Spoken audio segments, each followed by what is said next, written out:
आज हम लोग स्टार्ट करने वाले हैं मॉड्यूल 5 और मॉड्यूल 5 में हम शुरू करने वाले हैं जीसीपी स्टोरेज एंड डेटाबेसेस। ठीक है, आज हम यहाँ शुरू करेंगे और इसमें आपको बताऊंगा डिफरेंट टाइप ऑफ डेटाबेसेस क्या होते हैं, कैसे कैसे इसको यूज करते हैं। ठीक है, और हम इसके बाद इसकी लैब भी करेंगे। अगर इस वीडियो में नहीं हो पाया तो नेक्स्ट वीडियो में इसकी लैब करेंगे। राइट, तो चलिए टाइम वेस्ट नहीं करते हैं एंड शुरू करते हैं जीसीपी स्टोरेज एंड डेटाबेसेस। तो मैं आपको बता दूं, सबसे पहले शुरू करते हैं हम। इसमें आएंगे आपकी 3 टाइप की स्टोरेज होती हैं। देखो मैंने बहुत ही वैसे लिखा है ना कि आपको एकदम समझ में आ जाएगा, एकदम सिंपल लैंग्वेज मैंने लिखी है। एक होता है क्लाउड स्टोरेज, ठीक है, एक होता है परसिस्टेंट डिस्क और एक होता है फाइल स्टोर। परसिस्टेंट डिस्क हमने कहा देखी है, जब हम लोग वीएम क्रिएट करते हैं यानी वर्चुअल मशीन क्रिएट करते हैं तो हम वहां पे परसिस्टेंट डिस्क हमें दिखता है। ठीक है, और फाइल स्टोर को हम आगे फ्यूचर में देखेंगे और क्लाउड स्टोरेज को हम अभी इस लैब में और इस वीडियो में कवर अप करेंगे। ठीक है, और मैं आपको बता दूं कि लोग क्वेश्चन ये करते हैं कि यार सब में तो S3 होता है ना, मतलब AWS में तो S3 होता है बकेट, तो इसमें यार अलग अलग क्यों है, फाइल स्टोर अलग है, क्लाउड स्टोरेज ऐसा नहीं है। AWS में जो S3 होता है उसे हम लोग कहते हैं क्लाउड स्टोरेज। यहाँ पे मतलब उसको नहीं कहते हैं, मतलब उसी के जैसे यहाँ पे जो सर्विस है उसको क्लाउड स्टोरेज कहा जाता है। ठीक है, वैसे ही AWS में होती है इलास्टिक ब्लॉक स्टोरेज। ठीक है, उसको हम लोग EBS कहते हैं AWS में, और यहाँ कहते हैं परसिस्टेंट डिस्क। राइट, जब हम EC2 इंस्टेंस लॉन्च करते हैं हमसे वहां पे पूछता है ना मेमोरी, 8 GB रैम और कितनी मेमोरी हमसे पूछता है, तो 10 GB 20 GB, वहां पे EBS होती है। ठीक है, वैसे होता है EFS यानी कि इलास्टिक फाइल सिस्टम। ठीक है, तो AWS में उसको यहाँ पे कहते हैं फाइल स्टोर। राइट, और AWS में ही जो विंडोज के लिए उसे हम FSX कहते हैं। ठीक है, तो आई होप आपको यहाँ पे मोटा मोटा समझ में आ गया होगा कि यहाँ पे हम किससे कंपेयर कर रहे हैं। अगर आपको AWS पता है या आपने मेरी एडोस की क्लासेस कर रखी है तो आप समझ जाओगे कि मैंने जब S3 बोला है तो मैंने क्या बोला है, जब मैंने EBS बोला है तो मैंने क्या बोला है। ठीक है, चलिए हम थोड़ा सा और आगे चलते हैं, क्योंकि मुझे पता है यहाँ पे बहुत सारी चीजें और प्रॉब्लम है कि बिग टेबल क्या है, फाइल स्टोर क्या है, क्लाउड सीक्वल क्या है, ये सब भी तो यार स्टोरेज का ही काम कर रही है ना। तो ये क्लाउड सर्विसेज ने मतलब जीसीपी ने अपने अलग अलग फंक्शंस के हिसाब से, ठीक है, अलग अलग फंक्शंस के हिसाब से इसने अलग अलग स्टोरेज क्लासेस दे दी है अपने एप्लीकेशंस के लिए, अलग दे दी है। फाइल स्टोर बैकएंड पे काम करता है एज ए सर्विस। ठीक है, बिग टेबल करता है बहुत बड़े डाटा के लिए। वैसे क्लाउड सीक्वल है, क्लाउड डाटा स्टोर है, क्लाउड स्पैनर, मेमोरी स्टोर, हम सबको देखेंगे वन बाय वन। ठीक, अब मैं आपको कुछ चीजें बता देता हूँ, जो कुछ बेसिक चीजें हैं क्लाउड स्टोरेज को लेकर के, तो मैंने यहाँ लिखी हुई है, आपको मैं समझा देता हूँ एंड समझाने के बाद ठीक है हम नेक्स्ट वीडियो में कर देंगे इसका लैब, और लैब हम दोनों तरह से देखेंगे। ठीक है, एक बार GUI के थ्रू मतलब ड्रैग एंड ड्रॉप ऑप्शन सीधा स्क्रीन के सामने, और एक बार कमांड लाइन के थ्रू। ठीक है, तो उसके पहले हम एक बार थोड़ा सा थ्योरी लेक्चर खत्म करते हैं इसको, कि cloud storage is a service for storing your objects in Google cloud. ठीक है, क्लाउड स्टोरेज एक ऐसी सर्विस है जो कि स्टोर करने के लिए काम आती है ऑब्जेक्ट्स को, किसमें, गूगल क्लाउड के ऊपर। ठीक है, ऑब्जेक्ट का मतलब यहाँ पे कोई फिजिकल ऑब्जेक्ट नहीं है। अगर एक JPG फाइल है वो भी ऑब्जेक्ट है, अगर एक MP3 फाइल है वो भी ऑब्जेक्ट है, अगर एक MP4 फाइल है वो भी ऑब्जेक्ट है, अगर टेक्स्ट फाइल है वो भी, मतलब अगर कोई भी टाइप की फाइल है किसी भी फॉर्मेट की, अगर उसका कुछ साइज है तो वो ऑब्जेक्ट होती है। ठीक है, इस लैंग्वेज में ऑब्जेक्ट कहेंगे उसको। An object is an immutable piece of data consisting of a file of any size and format. जैसे मैंने आपको बताया कि उसका कुछ साइज होना चाहिए और फॉर्मेट कोई भी हो चलेगा। ठीक है, तो उसको यहाँ पे ऑब्जेक्ट कहा गया है, और वो ऑब्जेक्ट क्या करते हैं, स्टोर करते हैं किस पे, गूगल क्लाउड के ऊपर। ठीक है, उसे हम कहते हैं cloud storage. You store objects in containers called objects. ठीक है, हम स्टोर करते हैं ऑब्जेक्ट्स को एक कंटेनर में, उसे कहते हैं ऑब्जेक्ट्स। ठीक है, यहाँ पे कंटेनर का मतलब वो डॉकर वाला कंटेनर नहीं है, ये कंटेनर का मतलब है एक डब्बा, एक बॉक्स, एक फोल्डर, आप कुछ भी कह सकते हो, है ना। अगर आप किसी चीज में डाल रहे हो, ठीक है, तो वो एक कंटेनर हो गया। राइट, अगर आप एक बॉक्स में कोई सामान डालते हो, या फिर अगर आप किसी बाल्टी में कोई सामान डाल रहे हो, या फिर किसी भी चीज में डाल रहे हो, उसको आप ऐसा कंटेनर बोल सकते हो। ठीक है, तो यहाँ पे जो मैंने बोलना चाहा है वो मैंने वो वाला बोलना है। ठीक है, ये डॉकर वाला कंटेनर नहीं, आप इसको वहां रिलेट मत करना। ठीक है, और एक नेक्स्ट क्वेश्चन आता है, मतलब नेक्स्ट पॉइंट जो है वो इंटरव्यू के लिहाज से काफी इंपॉर्टेंट पॉइंट है, तो मैं आपको एक बार वो समझा देता हूँ। वेज टू एक्सेस या इंटरेक्ट विद क्लाउड स्टोरेज, की मतलब इंटरव्यूअर आपसे पूछता है कि भाई आप क्लाउड स्टोरेज को किन किन तरह से एक्सेस कर सकते हो। राइट, तो 90% लोग क्या बोलेंगे, कंसोल या जीएस यूटिल के थ्रू। जीएस यूटिल यानी क्लाउड शेल, जो कि हम इन दोनों पे लैब्स करने वाले। ठीक है, उसके बाद आपको दो चीजें और बोलनी है जो कि एक्चुअल इंटरव्यूअर सुनना चाहता है आप में और एक नॉर्मल पर्सन में डिफरेंस के लिए। आपको यूज करना है client libraries and rest APIs, हम इसके थ्रू भी एक्सेस कर सकते हैं। अगर इसके बारे में डिटेल में आपको बहुत नहीं पता है, आप थोड़ा सा पढ़ लो। ठीक है, मतलब जस्ट हमें जानना पता होना चाहिए कि इनसे भी कर सकते हैं हम लोग, बट हमें उसको करना नहीं है, इतना सीखना नहीं है, हम कोई प्रो लेवल नहीं बन रहा है अभी। ठीक है, बट हमें पता होना चाहिए कि 4 तरीके से हम एक्सेस कर सकते हैं। और क्लाइंट लाइब्रेरीज क्या होता है, रेस्ट एपीआई क्या होता है, आपको थोड़ा थोड़ा हम पढ़ लेंगे बाद में। ठीक है, तो हमें पता होना चाहिए 4 चीजें। आप जब क्वेश्चन आपसे पूछे तो आपको ये नहीं बोलना है कंसोल और जीएस यूटिल, आपको बोलना है console, GS यूटिल, client libraries and rest API. ठीक है, चार चार तरीके हैं एक्सेस करने के। और यहाँ पे होता कैसे है, यहाँ पे काम कैसे करता है स्टोरेज। सबसे ऊपर होता है ऑर्गेनाइजेशन। आप किसी कंपनी में जॉब कर रहे होगे, वो आपकी जॉब हो गई, ठीक, मतलब आपकी कंपनी हो गई। एंड देन आता है प्रोजेक्ट, जिस प्रोजेक्ट में आप काम कर रहे हो वो आपका प्रोजेक्ट हो गया। ठीक है, और प्रोजेक्ट के बाद आपने बनाई एक बकेट, राइट। बकेट के अंदर हमने बनाया कंटेनर, मतलब अब बकेट को ही बकेट ही बोलते हैं, बट बकेट क्या है, बकेट के अंदर जब हम करते हैं तो उसको अपलोड हो जाता है। ठीक है, तो जो बकेट होती है उसी को कंटेनर भी कह लो आप, जो मैंने ऊपर लिखा था उसको आप बकेट कह लो या आप उसको कंटेनर बोल लो। ठीक है, वो डॉक्टर वाला कंटेनर नहीं है, बार बार बोल रहा हूँ, याद रखना। तो यहाँ पे मैंने इसको अपलोड कर दिया, लाइक एक एग्जाम्पल मैंने बनाया। ठीक है, ड्राइंग। अब देखो स्टोरेज क्लास क्या क्या होती हैं। ठीक है, जैसे हमने एडब्ल्यूएस में पढ़ा था, स्टैंडर्ड होती है, ग्लेशियर होते हैं। ठीक है, ऐसे ऐसे होती है ना कि डिफरेंट टाइप ऑफ क्लासेस। तो यहाँ भी क्लासेस 4 टाइप की होती है, राइट। एक होती है स्टैंडर्ड स्टोरेज, जिसको हम लोग हॉट स्टोरेज भी कहते हैं। एक होती है नियर लाइन स्टोरेज, जिसको हम लोग वार्म स्टोरेज भी कहते हैं। एक होती है कोल्ड लाइन स्टोरेज, जिसको हम लोग कोल्ड स्टोरेज भी कहते हैं। एक होती है आर्काइव स्टोरेज, जरूरी नहीं इसका नाम कोई और भी हो, ठीक है, एक नाम भी हो सकता है। ठीक है, हाँ। तो स्टैंडर्ड स्टोरेज क्या होती है, जैसे अगर सबसे स्टार्टिंग में आता है स्टैंडर्ड। अगर आप जब हम लोग S3 बनाएंगे, अगर हम उसमें कोई स्टोरेज नहीं बताएंगे उसको, तो बाय डिफॉल्ट स्टैंडर्ड स्टोरेज को बना देगा वो। ठीक है, मतलब हमने नहीं बताया कि भाई हमें मतलब किस में बनाना है, तो क्या करता है ये जीसीपी हमारा, ये बाय डिफॉल्ट हमारा स्टैंडर्ड में हमारी बकेट क्रिएट कर देगा। ठीक, और स्टैंडर्ड स्टोरेज होती क्या है, स्टैंडर्ड स्टोरेज हम तब यूज करते हैं जब हमें वेरी फ्रिक्वेंटली डाटा को चाहिए होता है। मतलब अगर मैं जस्ट लाइक यूट्यूब है ना, मतलब हमारा जब हमने मन किया हमने गए, हमने फट से वीडियो डाल दी, मतलब हमें देखनी है हमने देख ली। ठीक है, अगर कोई जगह जहां पे हमें बहुत ही फ्रीक्वेंटली हमें एक्सेस करनी है चीजें, ठीक है, जैसे कि सपोज आपके घर में 4 बाल्टी है, ठीक है, आप समझ लो ये बाल्टी है, समझ लो, एग्जांपल दे रहा हूँ, बकेट ये हो गई, एक बकेट ये, एक बकेट, मतलब मैं सिर्फ समझा रहा हूँ, आप समझना कि मैं आपको डिफरेंस बता रहा हूँ कि स्टैंडर्ड क्या होता है, नियर लाइन क्या होता है, कोल्ड लाइन क्या होता है, बस मैं इनको बोल रहा हूँ बकेट। ठीक है, ये वो बकेट है जो आपने अपने कमरे में रखी है, क्यों, क्योंकि आपको भाई बार बार जरूरत पड़ती है उस बकेट में से। ठीक है, आपने अपना मोबाइल उसमें डाल दिया, आपको फिर चाहिए होगा हर आधे घंटे पे, हर 1 घंटे में आपको चाहिए, तो आपने स्टैंडर्ड में डाल दिया। ठीक है, स्टैंडर्ड स्टैंडर्ड कौन सी बकेट है, जो आपके कमरे में रखी है, राइट। नियर लाइन कौन सी हो गई, जो लाइक लॉबी में रखी है या थोड़ी सी दूर रखी है, मतलब जिसको आपको आप ये कह सकते हो, जिसको हमें लाइक 3 मतलब लाइक 1 महीने में एक बार, है ना, मतलब आपको महीने में एक बार आपको जाना पड़े लेने के लिए, तो लाइक वो हो गया। ठीक, जैसे जैसे कि आपके सपोज कोट पैंट, मतलब लाइक कोट पैंट भी नहीं बोलूंगा, सपोज बाहर जाने के लिए कपड़े आपने कुछ खरीदे हैं, कुछ अलग से टी शर्ट है आपकी, कुछ शर्ट है आपकी, तो उसने आपका कबर्ड में आपने डाल दिया, उसको अपने बकेट में रखा नहीं, अपने कबर्ड में डाल दिया, मतलब आपको महीने में एक बार एक्सेस करना है उसको। ठीक है, कि यार आज बाहर चलते हैं, चलो महीने में एक बार जाना होगा है, आज पहन लेते हैं। ठीक है, मतलब जब हमें कोई सामान 1 महीने में हमें एक बार एक्सेस करना होगा, तो हम नियर लाइन स्टोरेज यूज करेंगे। ठीक, समझ गए ना।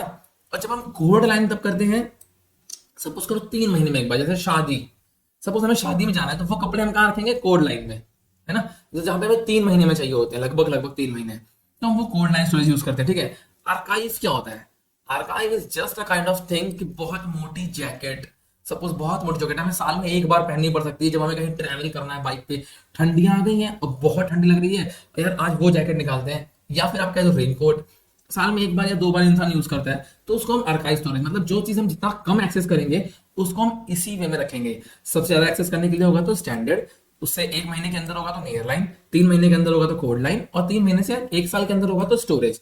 अब ऐसा क्यों है, देखो यहाँ पे होता क्या है, एक तो सबसे प्लस पॉइंट जीसीपी का ये है कि जीसीपी बोलता है कि हम जो आर्काइव स्टोरेज की चीजें हैं, जब आपको एक्सेस करनी होगी ना, हम मिनटों घंटों में दे देंगे, हम दिन नहीं लेते हैं, हम मिली सेकंड्स में आपको दे देंगे, हमें दिन लगते नहीं है। क्योंकि एडब्ल्यूएस में क्या होता है, जो ग्लेशियर वाला होता है एंड वाला, मतलब लाइक जो एडब्ल्यूएस के अंदर जो आर्काइव स्टोरेज, जो उसको हम काउंट करते हैं आर्काइव स्टोरेज, उसमें क्या होता है ना कि उनको 24 आवर्स का टाइम चाहिए होता है एटलीस्ट वहां से चीजें एक्सेस करने के लिए। ठीक है, अब होता क्या है, होता यह है कि इसमें आर्काइव में चीजें रखना कोई कॉस्ट नहीं पड़ती है, राइट। मैं आपको एक और एग्जांपल अभी दूंगा जिससे आपको शायद और बेटर समझ में आ जाएगा। ठीक है, अगर मैं आपको बताऊं, जब हम स्टैंडर्ड से इस तरफ जाएंगे, मतलब स्टैंडर्ड फिर नियर लाइन फिर कोड लाइन फिर आर्काइव, यहाँ पे ना कॉस्ट कम होती जाती है ना, यहाँ रखने के ज्यादा पैसे लगते हैं, यहाँ रखने के उससे कम, यहाँ रखने के उससे कम, यहाँ रखने के सबसे कम।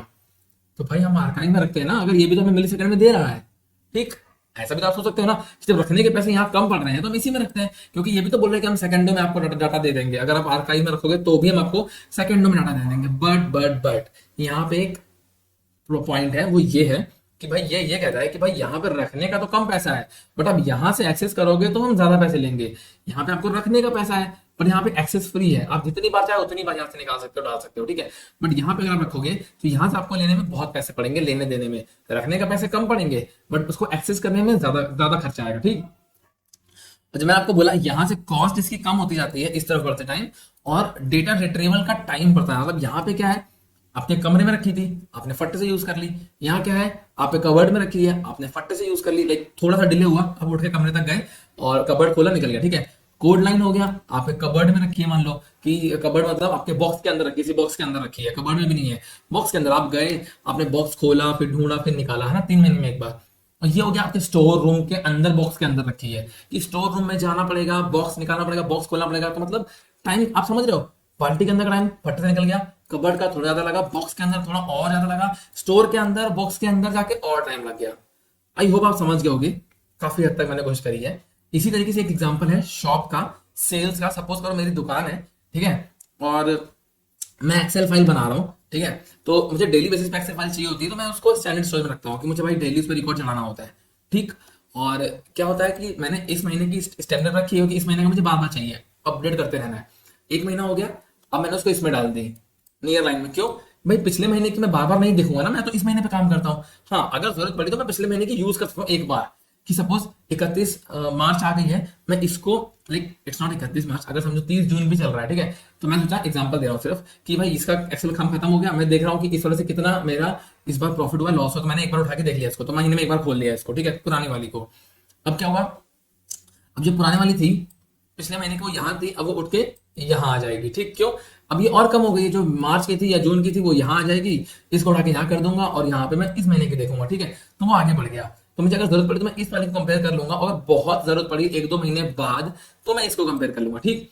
अब फिर मैंने क्या किया, जब यहाँ से इकट्ठे होती तो वो यहाँ भी इकट्ठे हो रही थी, बाद में आगे बढ़ रही थी यहाँ पे भी, ठीक। अब यहाँ पे कौन किसने एक्सेस किया, सपोज मेरा सीए आया, उसने बोला कि ठीक है आपका फाइल करना है, मुझे इनकम टैक्स, मुझे आपका जीएसटी कैलकुलेट करना है, तो मुझे आपकी सारी पिछले पूरे साल की लगेंगी, तो वो साल में एक बार आएगा मार्च के पहले, तो वो यहाँ पे आएगा मार्च में, और वो यहाँ से आर्काइव से सारा डाटा डाउनलोड करेगा, देखेगा, एक बार यूज करेगा एंड वापस यहाँ डाल देगा, जिससे अब मेरा काम खत्म उसका, है ना। तो साल में मुझे एक बार चाहिए थी, वो मैंने यहाँ से यूज कर ली, ठीक है। आई होप आपको समझ में आ गया होगा। और जब आप स्टोरेज बनाओगे तो आपको साथ के साथ लोकेशन टाइप भी जो है वो आपको चूज करनी होगी, ठीक है। लोकेशन टाइप क्या होता है, 3 टाइप का होता है, एक होता है रीजनल, एक होता है ड्यूल रीजन, एक होता है मल्टी रीजन। रीजनल क्या होगा, जैसे कि हमारे यहाँ पे जो रीजनल है, सपोज मुंबई रीजन है, ठीक है, अगर हम इंडिया में देखें तो मुंबई हमारा रीजन है, तो मैंने स्टोरेज जब डाली कि भैया मुझे स्टोरेज चाहिए, जब मैंने कोई भी बकेट में डालूंगा, तो पहला पॉइंट आपको मैं ये बता दूं कि जब भी मैं कोई चीज डालता हूँ S3 अपने बकेट में, स्टोरेज में, तो क्या करता है जीसीपी, उसका एक रेप्लिका बना देता है, मतलब एक डुप्लीकेट फाइल बना के रख लेता है वो, ऐसे में आपके दोनों के लेगा, ठीक है। हाँ, ठीक है, तो क्या करता है, ये रेप्लिका बना लेगा। बट अगर आपने सेलेक्ट किया है रीजनल, तो ये रीजनल में ही रेप्लिका बनता है, पहली चीज। अगर आपने सेलेक्ट किया है ड्यूल रीजनल, तो मैं आपको बताता हूँ आगे होता क्या है। रीजनल देखो, एक एक करके चलते हैं, ठीक है। रीजनल क्या होता है कि मैंने जब बनाया अपना स्टोरेज, सपोज स्टैंडर्ड बना रहा हूँ हॉट स्टोरेज, और मैंने सेलेक्ट किया रीजनल, मतलब कि मुंबई, मुंबई में मेरी फाइल रहेगी, डेटा सेंटर में, मुंबई के डेटा सेंटर मेरी फाइल रहेगी, ठीक है। बट ऐसा ना हो, लाइक खुदा ना खास्ता कुछ ऐसा हो जाए, कुछ मिस हैपन हो जाए कि डाटा लॉस हो जाए, या मुंबई के डेटा सेंटर पे कुछ कह लो कि नेचुरल डिजास्टर आ गया, या कुछ हो गया, लाइक कुछ भी ऐसा हो गया कि वो चीज वहां से हट गई मतलब डैमेज हो गई, ठीक है। अगर डेटा सेंटर जो मुंबई का है वो डैमेज हो गया, तो उसमें अब कोई क्या कर सकता है ना। आपने चूज किया था रीजनल, आपके उसी रीजन पे था, तो आपने जिसे भी तो बोला भाई मैंने तो रीजन चूज किया था, आपने बोला भैया अब तो नेशनल डिजास्टर हो गया, हमारे हाथ में तो है नेशनल, तो उसने बोला ठीक है अब नहीं मिल सकता, बैकअप खत्म, ठीक है। अब हुआ क्या, आपने अगर चूज किया था ड्यूल रीजन, ठीक है, आप थोड़े से अमीर हो ना, क्लाइंट आपका अमीर है, उसने बोला भाई मुझे बैकअप अच्छा चाहिए, मैं पैसा लगे तो लगे, ठीक है, तो आपने बोला भाई एक ड्यूल रीजन रख लेते हैं, लाइक एक मुंबई में रख लेते हैं, एक दिल्ली में रख लेते हैं, ठीक है। अगर मुंबई पे कुछ भी हुआ तो दिल्ली पे हम पे डाटा रहेगा, हम वहां से रिट्रीव कर लेंगे, राइट। एक बैकअप हमने कॉपी तैयार कर ली, कहां पे, ड्यूल रीजन, तो ये पैसे मुंबई के भी लेगा और दिल्ली के भी लेगा। आप एक्सेस एक ही जगह से कर रहे हो, पर वहां पे हमने रेप्लिका बना रखा है, ठीक है, तो पैसे आपके दोनों जगह के ले गए, दोनों जगह के डेटा को रखने का ये पैसा लेगा, ठीक। उसके बाद आता है मल्टी रीजन। मल्टी रीजन बोले तो एक तो एशिया हो गया, है ना, कि हमने मुंबई में रख लिया है, एक हमने यूएस ईस्ट ओहायो रख लिया है सपोज करो, ठीक है, मतलब एक हमने यहाँ इंडिया में रखा है, एक हमने ओहायो में रखा है, ठीक है, दो चीजें हैं। और यहाँ पे ना इसको हम एक तरीके से और यूज कर सकते हैं। सपोज मैंने एक एप्लीकेशन बनाई, सपोज सपोज सपोज जोमेटो, ठीक है, अब मैंने जोमेटो बनाया, अब मैं यहाँ मल्टी रीजन तो नहीं लूंगा ना, क्यों? क्योंकि जोमेटो का एक्सेस कहाँ पे है, यूएस में है क्या? ऑब्वियसली नहीं है, इंडिया कंपनी है, इंडिया में रहेगा, तो मैं रीजनल रखूंगा, इंडिया में रखूंगा इसका लोकेशन, मतलब इसका डेटा। हाँ, अगर मैं सोचूं कि भाई बहुत ही ज्यादा मतलब नीडेड है, मुझे डेटा की बहुत जरूरत है, मैं चाहता नहीं कि भगवान ना करे कुछ ऐसा हो कि डेटा यहाँ से मुंबई में दिक्कत हो जाए, तो मैं एक कॉपी रेप्लिका की यूएस में डाल दूंगा कि भाई यहाँ कुछ हो तो हो, यूएस में मेरा पड़ा रहे, ठीक है, बट प्रेफर करेंगे कि रीजनल रहे वो। इससे क्या होता है ना, लेटेंसी स्लो है, मतलब बहुत फास्ट होती है, मतलब लेटेंसी लो का मतलब है कि रिट्रीवल बहुत फास्ट है, जब मैं डाटा मांगूंगा फटाक से मिली सेकंड्स में आ जाएगा मेरे पास, ठीक है। आप समझ गए ना कि रीजनल, ड्यूल रीजन और मल्टी रीजन क्या होता है। यहाँ इसलिए बता रहा हूँ डिटेल में कि जब हम लैब करेंगे ना, तो वहाँ पे फटाफट हम करेंगे सिलेक्ट और आगे बढ़ जाएंगे, तो फिर वो चीजें वहाँ मिस हो सकती हैं, ठीक है। और मैं कुछ बेसिक पॉइंट बता रहा हूँ जो कि हर तरह के स्टोरेज क्लास में इंक्लूड रहती है। Storage class is the piece of metadata. Metadata क्या होता है? Metadata is a kind of datas of, like data of data, ठीक है। जैसे आपके फोन में जब आप गैलरी खोलोगे, है ना, तो आपको वहां क्या दिखेगा कि फोटो आपने खींची है, ठीक है, आपने फोटो खींची, आपको गैलरी से मतलब है कि मेरी फोटो जाके गैलरी में सेव हो जाती है। बट गैलरी में जाने के बाद भी वो क्या करता है, मोबाइल उस डेटा को यूज करता है, उस फोटो के डेटा को यूज करता है और उसको उस हिसाब से अरेंज करता है। वो ऐसा नहीं रहता कि बस आपकी फोटो थी तो उसने फोटो में डाल दी, वो उसको अरेंज करेगा कि वो फोटो कब खींची है, कौन से फॉर्मेट में है, क्या साइज है उसका। अगर वो साइज के वाइज अरेंज कर रहा है, तो अगर छोटी फोटो है तो वो सबसे ऊपर रखेगा, अगर नई फोटो है सबसे ऊपर रखेगा। समझ लो कि उसके लिए तो वो डेटा का भी डेटा उसको चाहिए ना, हमारे लिए बस एक फोटो है, उसके लिए वो एक डेटा है, ठीक है। और the storage class set for an object affect the object availability and price model. मतलब हम जो क्लास सेट करते हैं वो ऑब्जेक्ट को अफेक्ट करती है, उसकी अवेलेबिलिटी और उसके प्राइस मॉडल को। अगर हम मल्टीपल रीजन रखेंगे महंगा पड़ेगा, रीजनल रखेंगे सस्ता पड़ेगा, बट ड्यूल रीजन में हाई अवेलेबिलिटी रहेगी, मल्टी रीजन में हाई अवेलेबिलिटी रहेगी, है ना। ये समझना चाह रहा मैं इस वाले पॉइंट पे, यही कहना चाह रहा था। ये you can change the storage class of an existing object either by rewriting the object or by using object life cycle management. मतलब अगर मैंने कोई डेटा जो है वो डाल दिया है बकेट के अंदर, मैं उसकी क्लास को चेंज कर सकता हूँ दो तरीके से, या तो मैं उसको रीराइट कर लूँ, लाइक फिर से अपलोड कर दूँ, या फिर उसके लाइफ साइकिल मैनेजमेंट में जा करके जब हम लैब करेंगे ना, तो ये आपको ज्यादा बेटर समझ में आ जाएगा, ठीक है। When you create a bucket you can specify a default storage class for the bucket, if you don't specify then default is standard, ठीक है। राइटिंग थोड़ा सा मतलब मैनेज कर लेना यार, ठीक है। तो इसमें बोला इसने कि जब आप बकेट क्रिएट करते हो, ठीक है, तो या तो आप उसको बता दो अपने डिफॉल्ट स्टोरेज क्या आपको रखनी है, ठीक है। अगर आप नहीं स्पेसिफाई करोगे तो वो क्या करेगा, स्टैंडर्ड में ऑटोमेटिकली उसको बना देगा, राइट। आई होप आपको समझ में आ गया होगा। हम चलते हैं थोड़ा सा आगे और कुछ लास्ट पॉइंट्स कुछ बचे हुए हैं, मैं थोड़ा स्पीड से कवर करता हूँ कि आई थिंक वीडियो बड़ी हो रही है। All storage classes provide the following. कुछ बेसिक चीजें हैं, आप देख लो, आप नोट कर लो, आप इसको डाउनलोड कर लेना। ये इस पीडीएफ का लिंक मैंने जो है टेलीग्राम पे डाल दिया है। ये पीडीएफ टेलीग्राम चैनल मेरे पड़ी हुई है और टेलीग्राम चैनल का लिंक जो है वो डिस्क्रिप्शन में पड़ा हुआ है। आप वहां जाइए, टेलीग्राम चैनल मेरा ज्वाइन कर लीजिए एंड आपको वहां से आराम से इसका एक्सेस मिलेगा। इवन एडब्ल्यूएस के जो भी कोर्सेज मैंने अब तक किए हैं, जो भी कोर्स मैंने डेवॉप्स वगैरह जो भी है, उसके मैं सबके वीडियोस सॉरी जो ये नोट्स है ये मैं उस पर डाल रहा हूँ, सो आप वहां जाकर के आराम से एक्सेस कर सकते हो, ठीक है। ओके, तो पहली चीज, ये बहुत ही इंपॉर्टेंट पॉइंट्स हैं, इसको इंटरव्यू लिहाज से और क्वेश्चन आंसर्स के लिहाज से आपको मालूम होने चाहिए। आपसे कोई भी पूछ सकता है, कहीं भी पूछ सकता है। तो चलिए शुरू करते हैं। अगर मैं आपसे पूछूं कि unlimited storage with no minimum object size, कि ऑब्जेक्ट का साइज कुछ नहीं होना चाहिए भाई, ऐसा नहीं कि अगर आपका, अगर मैं बोलूं कि 5 MB से छोटा है तो नहीं डाल सकते, कोई मिनिमम साइज नहीं है। बट मिनिमम साइज नहीं का मतलब कि कोई मिनिमम साइज नहीं है, बट साइज तो होना चाहिए ना। लाइक अगर वो 1 KB भी है तो होना चाहिए, 0.00001 KB भी है तो होना चाहिए, कुछ साइज होना चाहिए, और कोई स्टोरेज की कोई कैपेसिटी नहीं है, ठीक है। बट भी बताऊंगा आगे। World wide accessibility and world wide storage locations, मतलब स्टोरेज क्लासेस की वर्ल्ड वाइड एक्सेसिबिलिटी है और वर्ल्ड वाइड स्टोरेज लोकेशंस भी है। लो लेटेंसी यानी कि बहुत फास्ट रिट्रीवल है, और हाई ड्यूरेबिलिटी। हाई ड्यूरेबिलिटी आप समझ रहे हो, जो मैंने लिखा है ना, ये सिर्फ जस्ट 999 का मतलब ये नहीं है कि कोई भी मैंने रैंडम 9 लिखी है, ये मैंने 11 बार 9 लिखा है, ठीक है। 11 बार 9 का मतलब है 10,000 करोड़, समझ रहे हो। ये कहना चाह रहा है जीसीपी कि मैंने 10,000 करोड़ डेटा सेंटर बनाए हैं, जैसे, ठीक है, फाइल्स हैं, अगर उसमें से एक फाइल मिस हो जाएगी, 10,000 करोड़ में से एक मिस हो सकती है, इतनी गारंटी ले रहा है वो। भाई अपने आप में बहुत बड़ा नंबर है ये, ठीक है। Geographical redundancy if data is stored in multi reason. तो मैंने आपको बता दिया है मल्टी रीजन में रहेगा तो आप उसको जियोग्राफिकली कहीं से भी रिडंडेंट कर सकते हो, ठीक है। Uniform experience with cloud storage features, security tools and API, इसको हम थोड़ा लैब में समझेंगे। Object returned to cloud storage must be redundantly stored in at least two different availability zones before the write is acknowledged is successful। मतलब हम कोशिश करते हैं कि दो अवेलेबिलिटी जोन्स में डेटा को सेव करने का, जिससे कि एक पे वो रेप्लिका बनाता है, एक पे हम स्टोर करते हैं, राइट।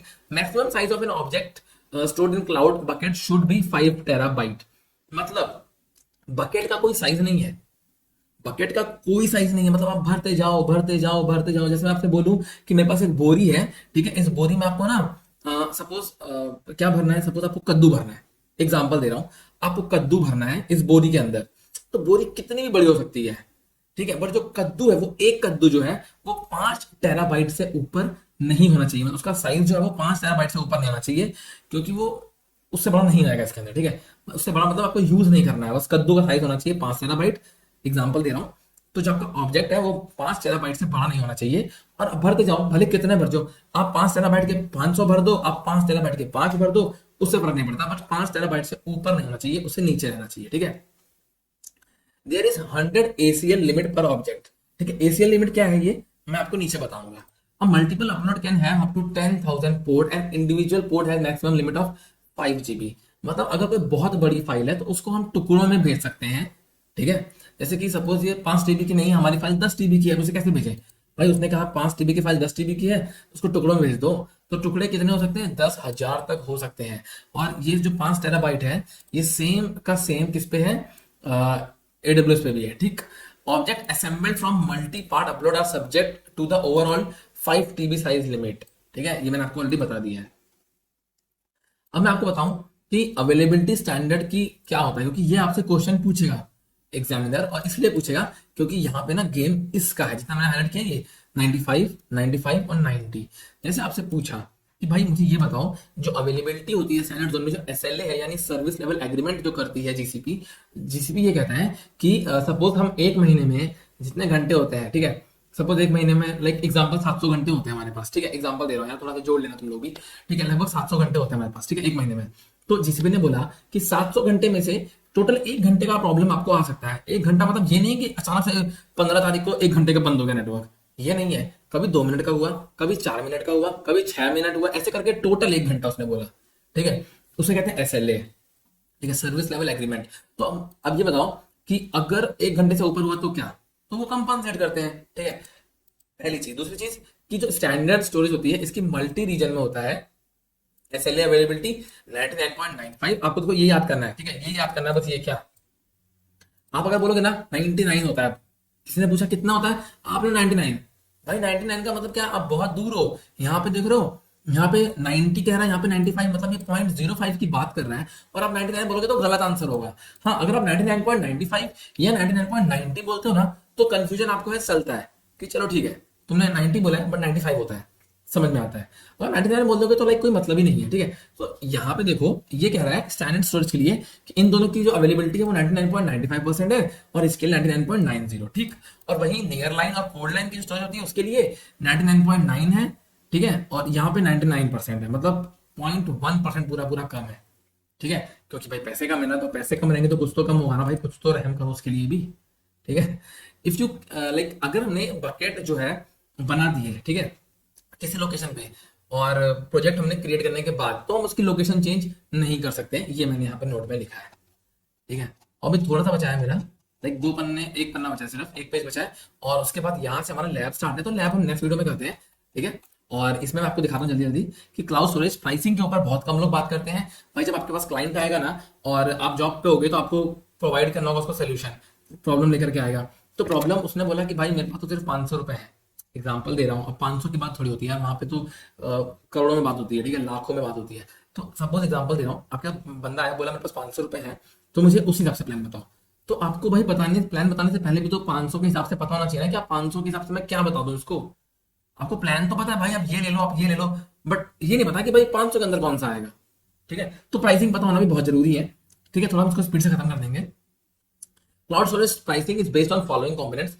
3 चीजों पे हमारी प्राइसिंग बेस्ड होती है स्टोरेज की। अमाउंट ऑफ डाटा स्टोर, हमने कितना डाटा स्टोर किया हुआ है, डाटा प्रोसेसिंग में, और नेटवर्क यूसेज में, ठीक है, इनको थोड़ा डिटेल में देख लेते हैं। डाटा स्टोरेज क्या होता है? The amount of data store in your, like मैंने आपको बता दिया है कि डिपेंड करता है हमने डेटा कितना स्टोर किया और किन किन लोकेशंस पे किया है, रीजनल है, मल्टी रीजनल है, ड्यूल रीजनल, ठीक है, ये हो गया। और डाटा प्रोसेसिंग में भी हमारा चार्ज लगता है। Data processing the processing done by cloud storage which include operation charges, any applicable retrieval fees and inter regional applications, ठीक है। रेप्लीकेशन मतलब कि जब हम एप्लीकेशन को बनाते हैं, उसको रिट्रीव करते हैं ना, डेटा को रिट्रीव करते हैं, या हम उसको इंटर रीजन रेप्लीकेट करते हैं, तो भी प्रोसेसिंग का पैसा लगता है, ठीक है। ये बैकग्राउंड पता है, हमें ये पता नहीं लगता, बट इसका पैसा लगता है। Network usage the amount of data read from और मूव बिटवीन योर बकेट्स, ठीक है। अगर हम डाटा को रीड कर रहे हैं या मूव कर रहे हैं बकेट्स में, तो उसका पैसा लगता है, ठीक है। अब एक एग्जांपल लेता हूं, मैंने आयोवा का एग्जांपल लिया है, ठीक है। अगर हम आयोवा में क्या करते हैं, डेटा को बनाते हैं, ये मैंने स्टैंडर्ड के हिसाब से लिखा है, ये नियरलैंड के हिसाब से है, ये कोड लाइन, ठीक है। अगर मैंने एक फाइल सपोज बनाई आयोवा में और मैंने रीजनल सेलेक्ट किया और मैंने यूज किया स्टैंडर्ड, ठीक है, तो यहाँ पे कितना मुझे लगा 0.020, इतना डॉलर मुझे खर्चा आया, ठीक है। और अगर नेलाइन करता हूँ तो जस्ट इसका आधा हो जाता है, और आगे जाऊंगा तो इसके आधे का भी आधा हो जाता है, और आर्काइव में जाऊंगा तो इसका लगभग 3 गुना कम हो जाता है, यहाँ पे जाकर के लगभग 3 गुना कम हो जाता है, ठीक है। तो फर्क यहाँ पे क्या है भाई, रखने का पैसा कम है, बट जब मैं डेटा यहाँ से मंगाऊंगा, स्टैंडर्ड से मंगाने में तो कोई खर्चा नहीं है भाई, इसने तो 0.020 ले लिया एक साथ, बट ये पापा मैं यूज करूंगा ना तो पैसा नहीं लेगा। हाँ, इसने पैसा कम लिया है, बट मैं इसे यूज करूंगा तो ये मुझे पैसे देने पड़ेंगे। भाई तुमने आर्काइव में रखा, तुमने कहा था कि साल में एक बार लोगे, तो मेरी मेहनत बढ़ा रहे हो, तो इसको पैसा देना पड़ेगा, ठीक है। वही सेम चीज ड्यूल रीजन में भी आती है, उसी हिसाब से प्राइस आप कंपेयर एक बार समझ लोगे, देख लोगे, समझ में आ जाएगा, ठीक है। Dual regions are build to both underline regions at the above price level, ठीक है। ड्यूल रीजन क्या करता है, बिल्ड बोथ अंडरलाइन रीजन्स, ठीक है। अगर मैंने सपोज ड्यूल रीजन बनाया, तो ये पैसा यहाँ से भी लेगा एक रीजन से और दूसरे रीजन से भी लेगा जाकर के, ठीक है। अगर हमने स्टैंडर्ड में 2 रीजन लिए हैं, तो ये तो आयोवा का है, प्राइस ये हुआ, ठीक है। जब हम लैब करेंगे ना तो आपको दिखेगा 2 जगह प्राइस दिखेगा। अगर मैंने आयोवा भी यूज किया है और मैंने एशिया लिखा है, तो एशिया का जो ड्यूल रीजन का पैसा होगा ना, वो भी लेगा और ये भी लेगा, ड्यूल रीजन में 2 जगह पैसा लेगा, ठीक है। मैंने सिर्फ आयोवा का आपको लेकर डिफरेंस बताया कि अगर आप आयोवा में सेव करते हो इन स्टोरेज के अंदर, तो कितना खर्चा कैसे आता है, ठीक है। हाँ, अगर आप ये वीडियो काफी टाइम बाद देख रहे होगे तो शायद ये प्राइस वेरी कर जाएंगे, तो इनको एकदम वो मत मान के चलना, आप एक बार लेटेस्ट प्राइस को ऑफिशियल पेज जाके चेक कर सकते हो।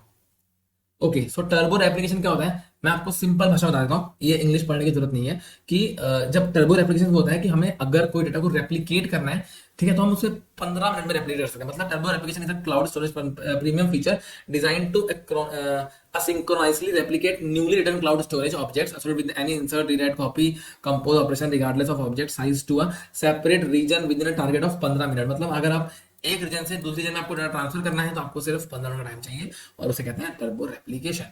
आप इसकी अगर आपको डेफिनेशन याद करनी है, आप इसे याद कर सकते हो, it's okay, it's all like up to you. और ये हमारी लैब है। पहले हम एक बार जीयूआई करेंगे, मतलब सिर्फ ड्रैग एंड ड्रॉप ऑप्शंस पे चलेंगे, ये मैंने यहाँ लिख दिया है। और जब हम कमांड लाइन करेंगे तो मैंने कमांड्स प्रॉपर्ली यहाँ पे मेंशन की हुई हैं। एंड ठीक है, अपन मिलते हैं नेक्स्ट वीडियो, तक के लिए बाय बाय। अपना ध्यान रखना, अपनी फैमिली का भी ध्यान रखना।